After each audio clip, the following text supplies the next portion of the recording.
I'm going to talk to you about a fundamental concept that very few players consciously apply in-game. Because there are many factors that completely prevent learning from failure. I don't even need to remind you how many times you've experienced this moment. You die in-game, you start watching what your teammates are doing, and frustration and anger slowly build up in your head. We've all been there. Some players start spam pinging the map. Others spend their time typing and flooding the chat, as if chaining words together could somehow trigger a realization in their teammates that they should listen. Yes, we've all experienced this at least once, and maybe we were even one of those players ourselves. Now, what about the best players? When you watch top-level players, you can see that they perceive completely different information from the rest of us in the exact same situations, whether they die alone, a gun fails, or a smoke gets countered. Instead of seeing failure, they see opportunities. Maybe not opportunities for the immediate moment, that might be true, but opportunities for the future, either later in the game or after the match ends. Because in Dota 2, failure isn't just a death or lost fight. It's a chance to understand why it happened.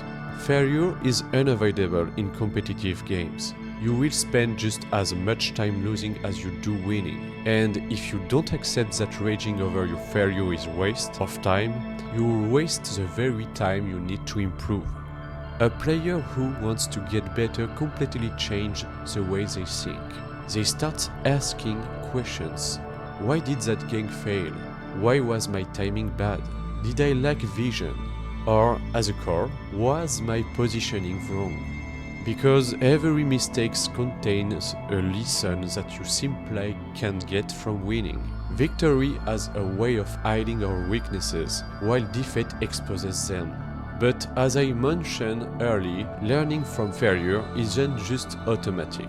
Most players, unfortunately, fall into the trap of excuses. By reflex and habit, you blame others. You say your carry is useless. You say the enemy team is overpowered.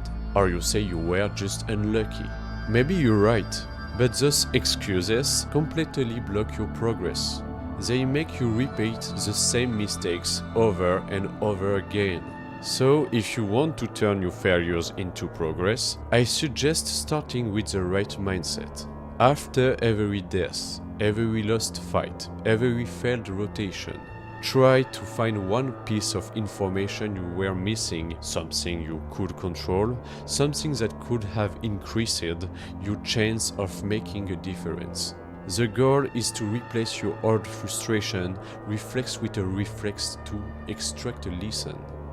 Then, once you've identified the real cause of your mistakes, whether it's mechanical, strategic, or related to communication with your team, you must absolutely act differently the next time you face a similar situation, even if it means losing the game. Because the more you repeat a new decision-making pattern, the more automatic it becomes. This is the best way to avoid getting stuck at the same rank and the same MMR. The faster you identify and change the habits that lead to mistakes, the faster you'll improve and, as a result, climb much more quickly.